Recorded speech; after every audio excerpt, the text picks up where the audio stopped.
بیان کیا جاتا ہے کہ جب حضرت حلیمہ نے آپ صلی اللہ علیہ وآلہ وسلم کو حضرت عبد المطلب علیہ السلام کے حوالے کیا اور حضرت آمنہ سلام اللہ علیہ آپ صلی اللہ علیہ وآلہ وسلم کو لے کر اپنے بھائی کے گھر جا کر 2 برس رہیں،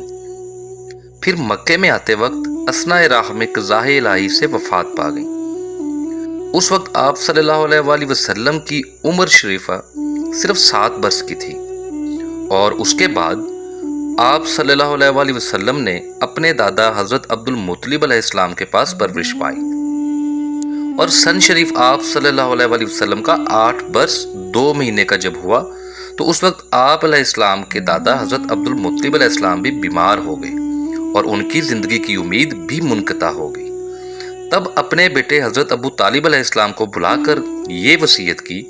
کہ پرورش محمد مصطفیٰ صلی اللہ علیہ وآلہ وسلم کی تمہارے ذمے میں ہے،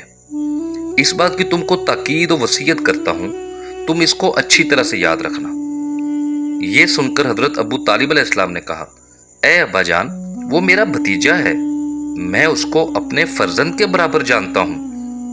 اس کے بعد حضرت عبد المطلب علیہ السلام بھی انتقال فرما گئے، اور پھر ان کے بعد حضرت ابو طالب علیہ السلام نے آپ صلی اللہ علیہ وآلہ وسلم کی پرورش کی۔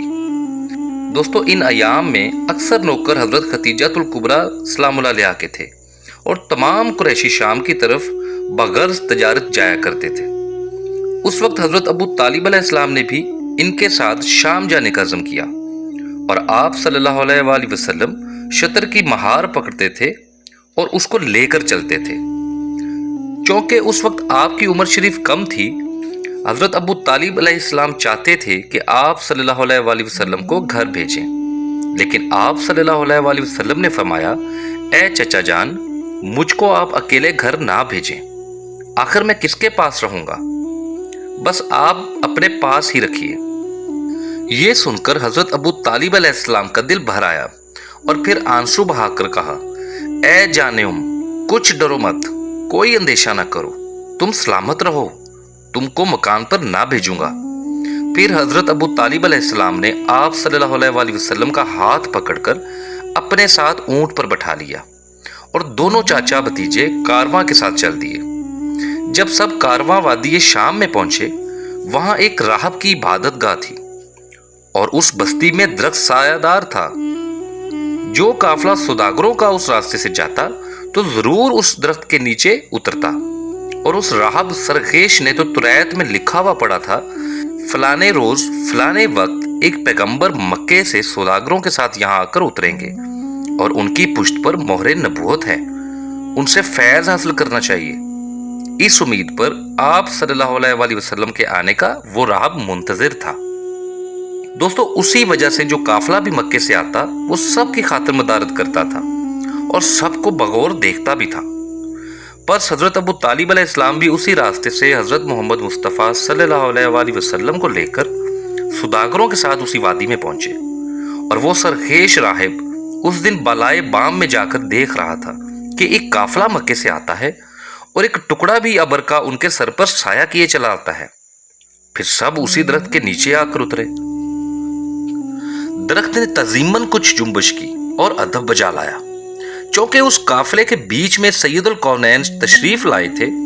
اس سرخیش راہب نے یہ حال دیکھ کر ان سوداگروں کے پاس یہ کہلا بھیجا کہ مکیوں سے ہم بہت ہی محبت رکھتے ہیں، جو سوداگر مکے سے یہاں آ کر اترتے ہیں ہم ان کی خاطر کرتے ہیں، اور ہم نے سب کی دعوت کی ہے، تم بھی ہمارے مکان پر آؤ۔ یہ سن کر حضرت ابو طالب علیہ السلام نے اس کی دعوت قبول کر لی، اور رسول خدا صلی اللہ علیہ وآلہ وسلم کو ایک نوکر کے ساتھ اسباب کے پاس چھوڑ کر اس درخت کے نیچے بٹھا کر سب کے سب راہب کے گھر میں چلے گئے۔ راہب نے اپنی عبادت گاہ سے نکل کر سب کو دیکھا، اور پھر اپنے معبد خانے کے اوپر دیکھنے لگا، اور کوئی باقی تو نہیں رہا۔ پھر دیکھا کہ جو ٹکڑا ابر کا جہاں تھا وہیں موجود ہے۔ پھر ان سب سے کہنے لگا، ابھی تمہارے قافلے کے 2 آدمی باقی ہیں جن کو تم درخت کے نیچے چھوڑ کر آئے ہو۔ وہ بولے، ہاں، ہم لوگ ان کو اپنے اسباب کے پاس چھوڑ کر آئے ہیں، اور ان میں ایک تو ہمارا نوکر ہے اور ایک ہمارا لڑکا ہے۔ پھر راہب بولا، ان دونوں کو بھی جا کر ہمارے ہاں لے آؤ۔ ایک مرتبہ پھر راہب بام پر جا کر دیکھتا ہے